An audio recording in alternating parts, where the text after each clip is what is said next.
నమస్తే, welcome to the view point. కేరళకు చెందిన 38 ఏళ్ల నర్సైన నిమిష ప్రియ 2017లో యెమెన్ పౌరుడు తలాల్ అబ్దో మహదీని హత్య చేసిన కేసులో దోషిగా నిర్ధారణ అయింది. 2018 నుంచి యెమెన్లోని సనా సెంట్రల్ జైల్లో ఉండగా ఈ నెల 16న ఆమెకు ఉరిశిక్ష వేయాల్సి ఉండగా భారత ప్రభుత్వం అభ్యర్థన మేరకు వాయిదా వేసింది. అయితే యెమెన్ దేశంతో భారత్కు ఎటువంటి ప్రత్యక్ష సంబంధాలు లేకపోవడం, అక్కడి చట్టాలు కఠినంగా ఉండటంతో ఆమెను కాపాడేందుకు భారత్ విశ్వ ప్రయత్నం చేస్తుంది. అయినప్పటికీ ఎటువంటి ఫలితాలు లభించడం లేదు. కేంద్ర ప్రభుత్వం చేయలేని పనిని ప్రజాశాంతి పార్టీ అధ్యక్షుడు కేఏ పాల్ చేసేందుకు విశ్వ ప్రయత్నాలు చేస్తున్నారు.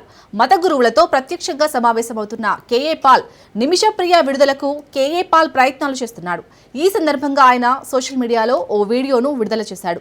అందులో పాల్ మాట్లాడుతూ, చట్టాలు ప్రభుత్వాలు చేయలేని పని దేవుడు చేశాడు.